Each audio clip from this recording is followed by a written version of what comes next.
Balik lagi di channel Tengkatros, yoyoy. Di episode kali ini, nah seperti kalian lihat ya, di depan dan di samping gua ini udah ada 2 unit motor TVS yang kalau gua nggak salah ini bisa jadi salah satu motor yang ada di Indonesia yang harganya paling murah se-Indonesia. Wah, ini adalah TVS Excel 100. Nah, seperti kalian lihat, ini karena motornya ada 2, jadi untuk episode kali ini gua nggak sendirian cuy. Tapi gue ditemenin sama masuk friend dong.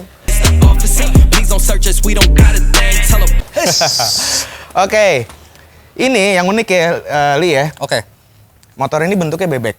Ya, lucu sih. Iya kan? Kayak menyerupai bebek lah. Iya. Cuman, yang unik itu motor ini ternyata dia single speed atau bisa dibilang otomatis. Kok bisa? Nah, itu dia. Penasaran? Penasaran. Oke, jadi langsung aja. Seperti biasa, videonya kita mulai.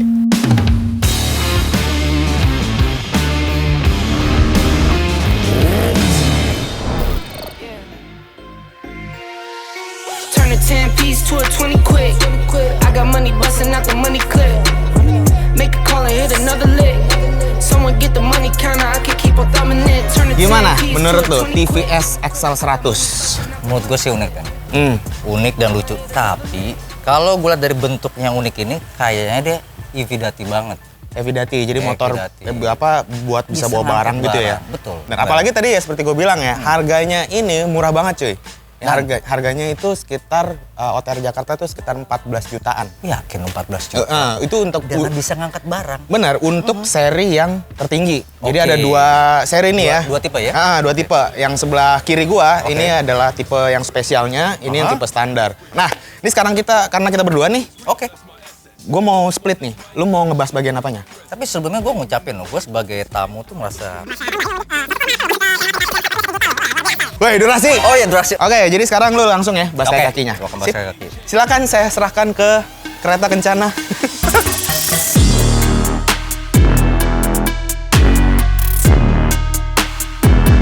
Untuk motor TVS ini, ban depannya dan juga ban belakangnya menggunakan ukuran yang sama dengan ukuran 16-250. Dan untuk peleknya juga 16. Dan untuk suspensi juga sudah teleskopik dan ukurannya udah seperti ayam jago kalau kalian teman-teman lihat sendiri. Dan suspensi belakang pun sudah menggunakan twin suspension. Nah, untuk pengeremannya ini masih menggunakan depan belakang adalah menggunakan tromol. Yang belakang itu uniknya adalah dia menggunakan double brake. Jadi ketika kalian menekan yang belakang, dia akan berfungsi mengerem sekaligus depan belakang. Unik banget kan? Keren aja. Oke, sekarang kita pindah ke bagian mesinnya nih cuy ya. Kalau kalian lihat, mesin TVS Excel 100 ini mirip banget sama model-modelan mesin bebek gitu, di mana dia konfigurasinya adalah mesin tiduran gitu kan. Tapi yang unik, yang gua nggak nyangka dari TVS Excel 100 ini adalah dia udah dibekali dengan sistem injection. Walaupun tampilan bodinya nih emang gue lihat agak-agak klasik gitu ya, agak-agak jadul gitu, cuman ternyata teknologinya oke juga. Dan yang paling gue suka adalah transmisinya, karena motor ini dibekali dengan transmisi yang mereka sebut itu adalah single speed. Sebenarnya sih rada-rada kayak motor matic ya, jadi nggak ada giginya, cuman kalian tinggal nyalain aja, tinggal digas, udah terima beres, motor udah jalan gitu kan. Nah, untuk masalah spek mesinnya sendiri, motor ini dibekali dengan kapasitas mesin 100 cc, lebih tepatnya adalah 99,7 cc. Lalu untuk tenaga yang dihasilkan, mesin ini bisa menyemburkan tenaga 3,20 kW atau setara dengan 4,3 dk pada putaran mesin di 6000 rpm. Jadi menurut gua dengan harga yang 14 jutaan, spek mesinnya seperti ini, menurut gua masih oke lah ya.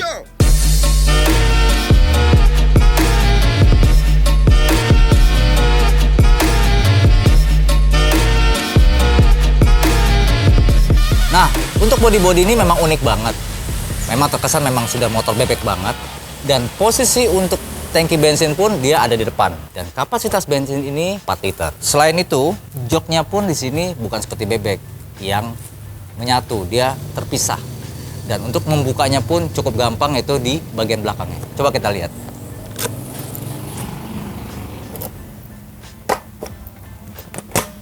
Yes, cukup gampang bukanya. Dan apalagi beban belakang ini setelah kita buka, kalian bisa ngangkut barang juga. Oke nih, gue tambahin ya. Jadi teman-teman, di sini karena emang spek motornya itu buat bawa barang ya, ini cocok banget karena emang udah disiapin handle di sebelah kanan ini. Di bagian depannya handle ini juga ada hooknya. Ini jelas disiapin untuk bawa barang gitu kan. Nah, Yang di bagian belakang ini, seperti yang tadi udah dijelasin sama Kuli ya, joknya ketika dilepas, itu kalian sebenarnya bisa tambahin pemanis ya, semacam pemanis karena fungsinya jadi bisa bawa barang gitu kan di belakang. Bisa berupa keranjang atau box. Nah dimensi yang di bagian belakang ini juga sebenarnya cukup lebar. Untuk panjang ini sekitar 25-30 cm dan lebarnya sekitar 25 cm. Jadi bisa dipasangin box yang cukup besar gitu ya kalau jok boncengan ini dicabut. Lanjut Li. Nah, seperti teman-teman lihat, dan untuk konsol depan ini pun kalian bisa membukanya dengan cukup mudah menggunakan kunci kontak. Kita ambil. Yes, seperti ini. Dan isinya pun memang kecil, jadi hanya untuk kelistrikan aja. Secara keseluruhan motor ini menggunakan dua kombinasi bahan untuk material di bodi-bodinya. Misalnya kalau untuk bagian spakbor depan, spakbor belakang, dan bagian tangki, ini menggunakan material besi. Lalu kalau untuk bagian bodi tengah sampai ke bodi samping yang di bagian belakang ini sampai ke bagian box konsol untuk menyimpan kunci-kunci ya atau kelistrikan itu menggunakan bahan plastik cuy. Menurut gua untuk motor dengan range budget di 14 jutaan masih cukup oke lah ya. Walaupun semuanya itu biasanya kalau motor-motor yang ya harganya affordable biasanya bagian spakbor depan belakang tuh pakai plastik. Tapi ini nggak semuanya cuy. Jadi menurut gue emang motor heavy duty banget.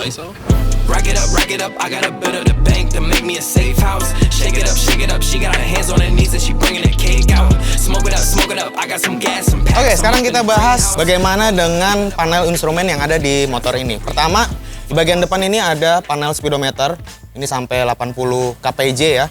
Dan untuk di sebelah kanannya ini ada beberapa indikator yang sebenarnya kalau dilihat dari casingnya harusnya ada dua indikator gitu cuy. Tapi di sini kayak ditutup dan dijadiin untuk lubang kunci kontak dan di sini ada beberapa lampu indikator misalnya lampu sen, lampu beam dan indikator mesin ya. Lalu di bagian bawah ada dua lampu indikator juga. Yang sebelah kiri ini indikator bensin. Jadi kalau misalnya bensinnya itu udah mau habis dia indikatornya nyala. Dia masih model yang seperti itu, bukan yang kayak full meter gitu cuy ya. Dan yang di sebelah kanannya ada indikator warning ya di sebelah kanannya ini. Simple banget karena emang berkesan motor yang heavy duty gitu ya. Nah di bagian setang, ini stangnya menurut gua agak unik cuy. Karena ini salah satu motor bebek dengan model fork depan ayam jago yang stangnya tuh tinggi banget. Ini tingginya kalau gua kira-kira sekitar 20-25 cm. Di kiri kanan ini ada saklar, sebenarnya bentuknya juga nggak terlalu yang gimana-gimana ya, simple banget. Sebelah kanan ada switch starter, cuman di sini udah jadi satu kesatuan. Lalu sebelah kiri ada switch sen, di bawahnya ada klakson, lampu atas bawah dan on off untuk bagian lampunya. Untuk handle-nya sendiri, ini material bahannya juga dari aluminium, cuman yang sebelah kiri ini dia konstruksinya agak unik ya, karena yang rem belakang ini dia double brake. Jadi kalau kita rem belakang, rem depannya juga berfungsi, belakangnya juga berfungsi. Nah sekarang gue mau coba ini gimana sitting posturnya kalau duduk di motor ini. I'm on no fixer. I'm gon' ball no picker. That I ate doors they live for. Talking on my back, go figure. Whole team eats fun splitter. Never was the one to go flicker. No face, no case, no picture. For place, big stakes, my dinner. Oke, ini motornya sekarang udah gue dudukin ya. Buat gue yang tinggi badannya 158 atau 160 cm, naik motor ini masih agak jinjit, tapi yang nggak terlalu jinjit banget kayak naik motor sport gitu, masih cukup nyaman. Untuk buat cewek-cewek gitu ya, ibu-ibu khususnya, gue rasa juga masih nyaman naik motor ini. Untuk posisi setang, sebenarnya untuk setang yang tingginya hampir 20 atau 25 cm ini cukup nyaman sih ya. Jadi nggak terlalu rendah juga, tapi nggak terlalu ketinggian. Cuman sayangnya gue masih ngerasa kayak stang ini masih agak kurang lebar gitu cuy. Untuk motor heavy duty ya. Takutnya ketika bawa barang di tengah atau bawa barang banyak gitu ya, berat-berat gitu, handlingnya jadi agak berat karena stangnya emang kurang lebar gitu. Untuk pengereman sih ya so-so lah ya. Karena emang ini masih menggunakan rem tromol gitu. Cuman yang belakang ini kebetulan ini masih agak dalam. Dan ketika gue mau setel itu agak bingung gitu cuy. Biasanya kan sebelah kiri kalau motor biasa tuh kan kopling ya, nyetelnya tinggal diatur aja gitu, ada tuas adjustnya gitu kan. Ini nggak ada gitu.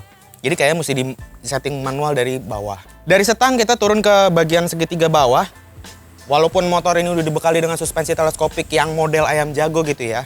Tapi sayangnya segitiga atasnya ini dia masih model bahannya itu bahan besi gitu cuy, yang tipis gitu. Biasanya kan pakai bahan aluminium yang secara konstruksi juga ringan dan kokoh gitu kan. Cuman ini ya balik lagi karena dengan budget yang affordable, yang sangat terjangkau. Jadi mungkin salah satu pertimbangannya segitiga atas menggunakan bahan besi yang sebenarnya nggak tebel-tebel banget. Dan untuk racernya sendiri, ini modelnya cuma diklem gitu doang cuy. Jadi kayak pakai bahan besi gitu, diklem, dikunci. Beda sama racer motor biasa yang biasanya pakai bahan aluminium gitu kan ya, dikencengin pakai baut gitu. Pindah ke bagian lampu-lampu. Sebenarnya kalau untuk bagian lampu-lampu nggak ada yang spesial banget ya. Dimana untuk bagian lampu depan masih menggunakan tipe bohlam, lampu sennya juga tipe bohlam juga, sampai ke lampu belakang. Lampu depan emang ukurannya nggak terlalu besar, menurut gue masih pas banget sama dimensi motor ini. Dan untuk lampu belakangnya modelnya juga gue suka cuy sebenarnya, simple gitu ya, khas banget sama motor yang any purpose gitu kan ya. Modelnya cuman kotak gitu doang. Dan yang gue suka dari motor ini, khususnya untuk urusan lampu adalah mereka ini udah nyediain lampu tambahan di bawah lampu utama yang berupa lampu LED. Ini gue suka banget sih ya, ngedukung motor segala medan banget gitu loh. Yeah, she get to the cash when she walk. She look like a bad when she walk. She get to the cash when she walk. She look like a bad when she walk. Girl, do it, do it, do it. Ya, oke, itulah review singkat spek dari TVS Excel 100 ini. Sekarang kita nyalain motornya, Li. Biar mereka tahu. Ya, suaranya seperti apa. Karena ini single speednya suaranya agak unik. Ini nyalainnya cukup halus loh. Nggak ada gini cuy. Biasanya kalau starter kan cek Yes, gitu betul. ya, bener nggak? Atau ya pokoknya ada. Ini langsung. Ini langsung. Bener-bener kayak nggak ada suara starternya gitu. Langsung.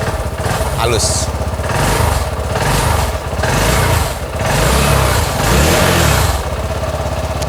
Tapi kalau dari dengar suara tuh kayak perpaduan dari ini ya, antara bebek sama Matic, bener nggak? Iya, kalau si Matic itu kan dia pakai belt. Jadi ketika digas atau roda belakangnya muter nih masih halus. Nah, Masih ini halus. masih ada bunyi rantainya. Gitu. Oh iya. Krik gitu kan. Nah, masih ada bunyi rantainya gitu. Tapi kalau suara mesinnya ya suara mesin bebek lah ya. Bebek ya. Ada suara cek gitu lah pokoknya. Standar lah. Iya, standar untuk bebek. Ya, kita udah dengar suaranya. Kalau gue sih jadi penasaran nih pengen test ride motornya nih di. Oh jelas dong. Hah? Oh, iya. Tapi ini bukan style lu banget. Lu kan lu chopper gitu kan, Iya. badass gitu, tangan lu tatoan gitu, naik motor gini nggak Loh, pantas. ini mengikuti era zaman dong, sesuai dengan konsep Gimana mengikuti era zaman? era zaman sekarang. Mengikuti era zaman sekarang. Zaman sekarang. Berarti ini kan tampilannya klasik. Berarti lu klasik juga, tua berarti. Gua nggak bilang itu, Oh, iya, tapi iya, lebih iya, remaja lah. Oke, berarti langsung aja kita test ride ya. Gua mau naik yang coklat, Oke, gua naik yang hitam. yang hitam ya. Let's go.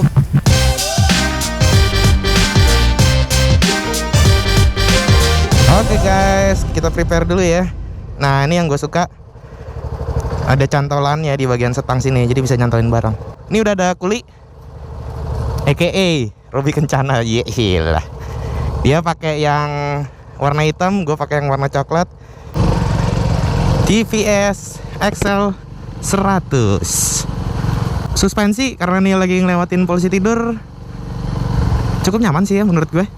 Suspensi masih terbilang empuk, biasanya udah keras tuh. Karena emang di set untuk bisa bawa barang banyak, otomatis suspensinya itu biasanya dibikin lebih keras supaya nggak terlalu ambles gitu kan. Tapi ini suspensinya tuh masih terbilang empuk. Masalah performa mesinnya, karena ini single speed ya, jadi kayak motor Matic gitu guys, tinggal gas aja. Mirip banget, udah kayak CVT gitu. Cuman ini bedanya nggak pakai CVT, ini pakai gear gitu ya. Dan ada rantainya kayak motor bebek biasa. Untuk gasan bukaan awal itu dia, jadi rasanya tuh gini, kalau kalian pernah naik bebek ya, kayak ketika habis ngelewatin polisi tidur, tapi kalian kayak pakai gigi dua. Nah, agak-agak kedodoran bawahnya, tarik RPM bawahnya, tapi udah agak RPM tinggian dikit gitu ya, udah naik sekitar 3000-an harusnya ya. Itu udah normal sih. Ini top speednya juga lumayan, bisa sampai segini nih, gue tulis. Cuman gue mungkin nggak bisa ngetes real di jalanan sekarang karena motor ini sebenarnya belum ada plat nomornya, jadi kita nyobainnya di komplek-komplek aja sini. Mungkin nanti ya kalau udah ada plat nomornya kita coba top speednya berapa. Oke, gue agak gas dikit. Ini gasnya udah mentok. Iya. Di angka 40 raungan mesinnya udah agak kedengeran. Oh ya, gue mau jelasin dikit soal perbedaan antara yang versi di depan itu yang dipakai sama Kuli sama yang versi yang gue pakai yang warna coklat ini. Jadi sebenarnya bisa dibilang ini line up yang paling tingginya lah ya di motor ini. Itu bedanya, pertama itu di spion. Ini kan spionnya modelnya bulat gitu ya dan chrome ya. Kalau yang Kuli itu dia spionnya modelnya kotak. Tapi jujur gue justru emang lebih suka yang kotak itu sih, lebih kelihatan heavy duty-nya gitu kan, cocok sama karakter motornya. Terus yang kedua bagian cover chrome, di mana di motor ini bagian cover chrome-nya atau di bagian knalpot satu, dan kedua ada di bagian shock breaker belakang. Itu. Terus oh ya, sama ini nih di deck bawah ini. Deck bawah ini yang versi warna coklat ini ya, dia berlapis besi gitu ya, metal. Nah, yang versi Kuli itu dia cuman plastik begitu doang gitu, coy. Yang paling signifikan itu di bagian jok. Joknya itu dia senada sama warna bodinya. Yang paling atas ini warnanya coklat ya, coklat muda kombinasi coklat tua juga gitu kan. Nah, joknya itu dibikin senada sama bodinya juga gitu. Jadi kelihatan lebih klasik gitu kan. Kalau yang versi standar yang si Kuli itu dia joknya polos warnanya, hitam aja biasa gitu. So far kalau handling rasanya nggak ada yang aneh. Mirip-mirip kayak naik motor bebek, cuman yang paling kentara itu di footstep. Gue tadi pas awal-awal naik motor ini footstepnya gue kayak refleks mau nginjek rem belakang, cuman ternyata nggak ada apa-apa di bagian kaki kiri kanan ya, karena motor automatic, remnya semua di tangan lah ya. Terus sama handling di setang sih ya, handling setangnya tuh kayak berasa kurang rigid gitu kayaknya. Karena biasanya bagian setang motor itu resernya nggak jauh-jauh banget sama posisi tinggi stangnya gitu kan. Nah ini tinggi stangnya aja udah hampir 20 cm nih. Nggak buruk, cuman nggak seperti biasanya aja, udah gitu aja sih. Ini gue manuver ekstrim juga santai-santai aja. Andaikan stangnya ini dibikin agak lebar dikit aja, harusnya sih lebih nyaman ya. Sekitar lebih lebar 6 cm aja nih di sini nih posisi tangan gue. Ini sih udah enak gitu, udah lebih kokoh banget gitu. Satu hal lagi, bagian deck ini ya, ini bawah. Ini sebenarnya kalau kalian lihat decknya cukup lega, dan pertama kali gue ngeliat motor ini tuh gue tergoda banget untuk wah kayaknya kalau naruh kaki di sini enak nih kayaknya. Nah, ternyata kalau naruh kaki di sini posisinya agak tinggi dan ya gue nggak tahu sih ya, jadi rada aneh aja sih sebenarnya.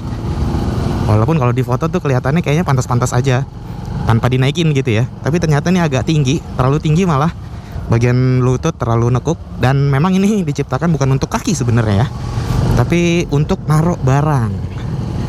Jadi buat naruh galon aqua nih masih muat nih di tengah sini. Untuk performa pengeremannya karena ini masih tromol, untuk di kelas tromol ini cukup baik performanya. Apalagi yang bagian rem sebelah kiri ini ya, rem belakang itu adalah kombinasi depan belakang ya, double brake gitu cuy. Oke, gue rasa itu aja. Kita langsung balik lagi ke Katros. Kalian gue mau nanya pendapatnya si Kuli soal motor ini gimana. Clear out the room, I'm coming through. They wanna see what I'm about. Yeah, I got skills, do it for the thrill. I'm on a paper route. Extra, read about it. I'm today's trying to top it. I put Yes, kita habis test drive tadi ya. Gimana Li menurut lo? Menurut gua yang gue senang adalah dari segi double brake-nya dan bodinya yang unik, plus harganya affordable. Performanya walaupun tromol ternyata di luar ekspektasi lo berarti ya? Betul, gue coba ngebut dan rem dadak Masih aman? masih aman. Oke, selain itu untuk masalah build quality, memang apa ya? Jujur sih gue nggak bilang ini jelek, tapi nggak yang bagus-bagus banget juga gitu loh. Jadi memang sesuai lah dengan range budget di angka 14 jutaan. Menurut gue di angka 14 jutaan dengan build quality motor yang didapat, menurut gue ini udah cukup oke lah ya. Kesimpulan dari gue intinya adalah motor ini unik banget buat kalian yang nggak pengen ribet, suka motor matic, tapi bosen gitu dengan tampilan motor matic yang tampilannya kurang lebih ya gitu-gitu aja gitu kan. Nah, motor TVS XL 100 ini adalah salah satu solusinya karena bentuknya menurut gue unik banget. Betul sekali. Dan secara fungsi juga oke nih, bisa bawa-bawa barang. Nah, gitu. itu yang paling penting Ya nih buat kan? teman-teman yang sering berbelanja atau punya bisnis. Iya, bisa pakai motor ini. Biar lengkap, gue pengen ngasih referensi ke teman-teman di sini. Apakah motor TVS 100 ini modifable? Wah, karena tampilan udah unik nih. Betul. Gitu. Nah, ini modifnya atau customnya bukan yang berat-berat ya? Yang simpel-simpel doang nih. Simpel, betul sekali. Sekarang gini, Li. Apa enggak? Kalau gue ya, Iya. kasih pilihan, gue pengen jadiin adventure style. Jadi mungkin pakai center box di belakang gitu kan, yang model-model army.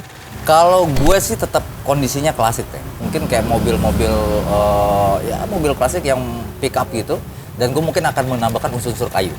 Oh gitu, Buat jadi pakai boxnya. kayu-kayunya gitu ya. Betul. Nah, ini gua akan coba desain. Oke. Cuman kalau desain kan itu harus sesuai dengan realnya kan. Oh, iya. Jadi barang-barang yang gue pasangin di desain itu harus sih? ada budgetnya. Nah, kita mau main di plafon budget berapa? Ini modifnya simple doang loh. Mungkin kisaran 6 sampai 7 juta kali. 6 Untuk sampai satu 7 motor juta. Masuk nggak sih?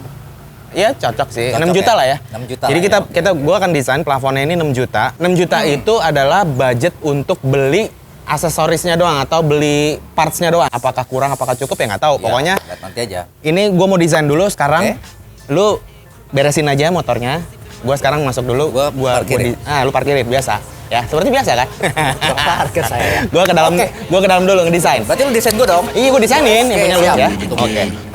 Add it up, bankroll, euro, peso, add it up, I'm just doing me, everything is on me, oh you matter what, add it up, bankroll, euro, peso, Oke cuy, ini sekarang kita mulai bahas desainnya ya. Jadi kemarin itu gue udah sempat bikin beberapa desain, 2 desain sih sebenarnya untuk desain yang motor TVS XL100 yang adventure dan versi klasik. Nah, gue mau bahas dulu yang versi adventure. Di sini seperti yang tadi gue bilang ya bahwa untuk budget modifikasinya, part-part aksesoris yang gue beli itu ada plafon budgetnya, yaitu 6 juta untuk per motor. Tapi itu bisa dialokasiin ke motor yang lain ya, kalau misalnya salah satu dari motor itu ada yang budgetnya nggak nyampe 6 juta gitu. Oke, langsung aja sekarang kita bahas. Ini dia motor standarnya TVS XL100 yang versi warna coklat ya. Nah ini kalau kalian lihat body strippingnya itu, bagian stiker-stiker stripping udah gue polosin. Jadi memang gue pengen tetap mengandalkan bawaan warna aslinya gitu ya. Jadi di sini gue cuma nyabutin stiker strippingnya doang.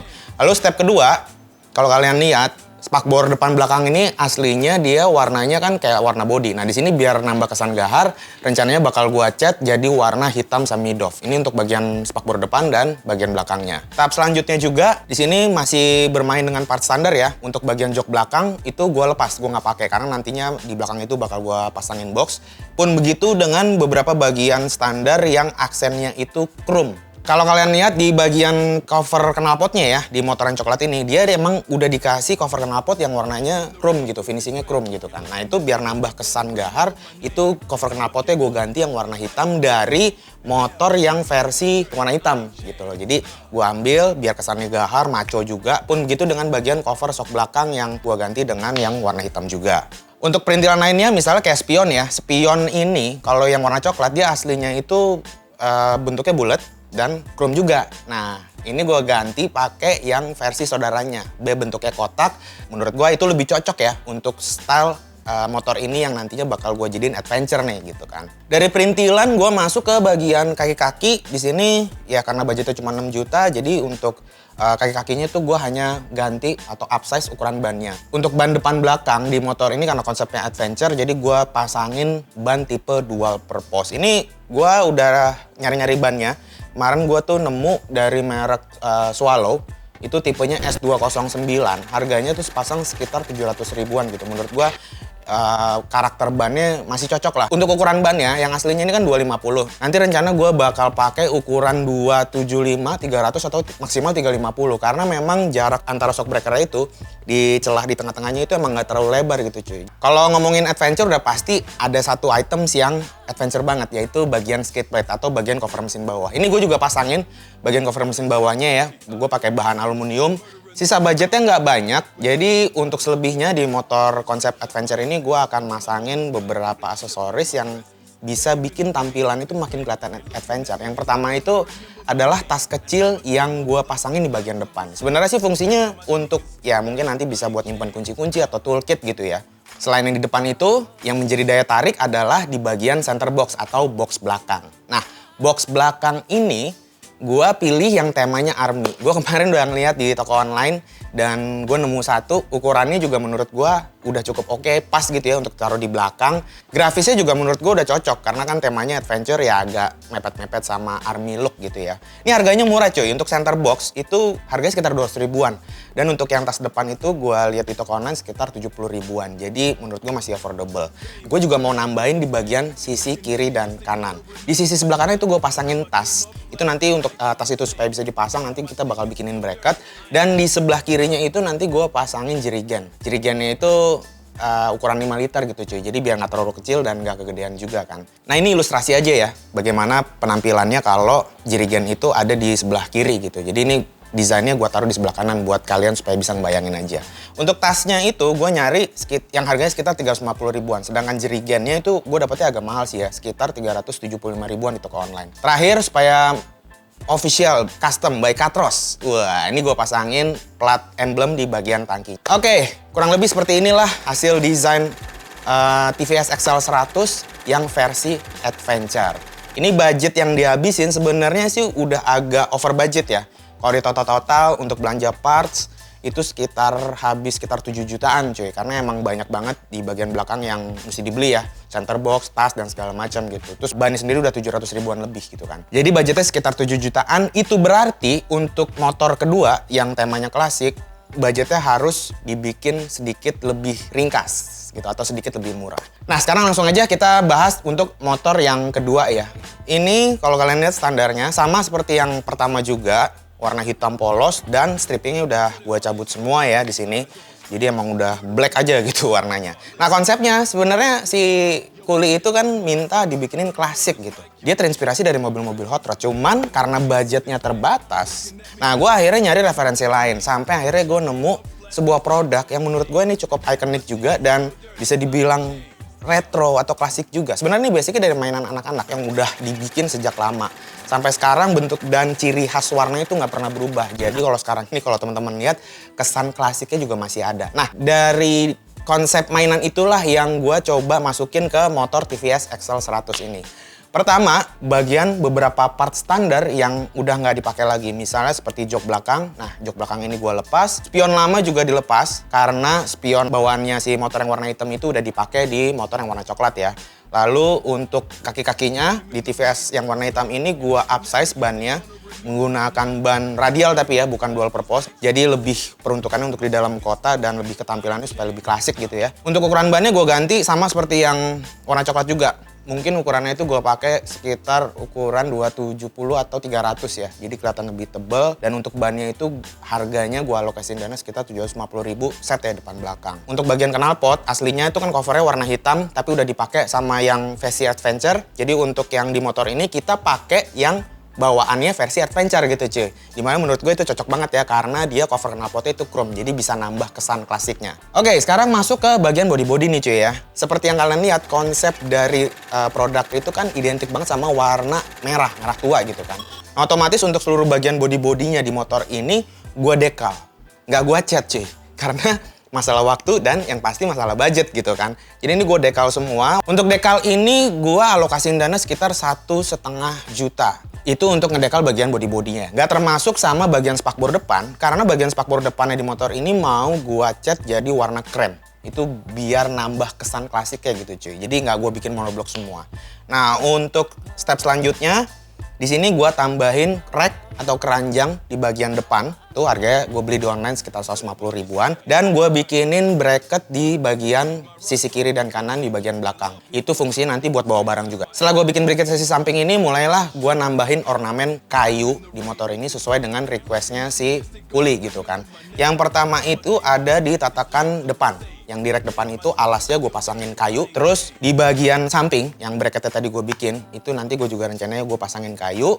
Oh ya, di bagian floor juga cuy. Di bagian sini, yang aslinya itu dia cuma plastik biasa, ini nanti gue bakal lapisin juga pakai kayu biar nambah kesan klasiknya. Dan yang paling utama adalah di box belakang. Box belakang ini gue bakal bikin pakai kayu juga dan gue cat jadi warna senada dengan bodinya. Sesuai dengan konsep yang ini. Kalau kalian lihat gambar ini kan dia ada dua tuh ya warna utamanya. Warna merah dan ada warna kayunya gitu. Ya sisanya gue tinggal nambahin finishing, misalnya untuk bagian dekalnya supaya nggak kelihatan terlalu polos. Nanti gue akan desain di bagian tangki ada tulisan simple, tulisannya The Flyer. Cehil. Karena emang konsepnya diambil dari Radio Flyer ya. Sama di bagian bawahnya itu ada list putih sebenarnya atau list krem gitu ya. Itu mungkin tulisannya heavy duty gitu. Karena ngikutin dari konsep motornya emang bisa buat segalanya gitu kan motornya ya. Aksesoris lainnya Di bagian grip gas itu gue bawaan standar yang warna hitam itu gue ganti dengan warna krem supaya lebih ngedukung tampilan klasiknya. Dan terakhir ini cuy, ini yang bikin unik banget motor ini ya menurut gue. Kalau kalian lihat ciri khas dari produk ini ya, mulai dari gerobaknya, mulai dari mainannya, itu rodanya warnanya putih. Nah, gue coba terapin di motor ini dengan menggunakan wheel dop. Harganya sepasang itu sekitar 500.000. Untuk harga-harga lainnya, untuk kayu-kayuan yang tadi gue udah jelasin itu sekitar 500 ribuan. Nah, untuk budget keseluruhan di konsep motor yang klasik ini membutuhkan budget sekitar 3,5 sampai 4,5 jutaan. Harganya belum pasti karena emang kebanyakan untuk yang bagian kayu-kayuan itu custom ya, gue nggak beli jadi gitu. Jadi harganya masih tentatif tergantung nanti si jasa yang bikin kayunya gitu kan. Jadi totalnya untuk dua project ini memakan budget sekitar 11,5 juta. Plafonnya itu kalau digabungin ya, dua motor ini kan tadi 12. Jadi masih ada spare 500 ribu lah ya. Ya lumayan lah buat beli teh botol, rokok dan lain-lain. Oke cuy, jadi kurang lebih inilah desain dari konsep motor klasik yang kedua. Nah, kalau menurut kalian lebih suka yang mana nih? Yang versi adventure atau yang versi klasik? Tapi nggak usah khawatir karena emang dua-duanya konsep motor ini bakal gue bikin. Ya cuy, kurang lebih itulah dua desain yang udah gue bikin untuk TVS Excel 100 ya. Nah, nanti dari konsep desain itu gue bakal bikin sama si Robi Kencana alias Kuli gitu kan. Jadi gue bakal bikin motornya kolaborasi sama dia gitu. Apakah dia masih bisa bangun motor? Untuk hasil motornya nanti gue bakal bikinin video khusus lagi. Setelah jadi motornya nanti kita bakal test ride dan nanti kita mungkin bakal nanya sama orang-orang yang ada di jalan. Kira-kira bagusan yang versi mana? Adventure atau versi klasik kayak gitu kan. Oke, jadi kalian tunggu aja untuk episode selanjutnya. Sementara itu seperti biasa gue Ateng cabut. Peace. Terutama buat teman-teman yang mau biasa ngangkut-ngangkut barang tuh daripada memaksakan arus ini, pakai ini deh.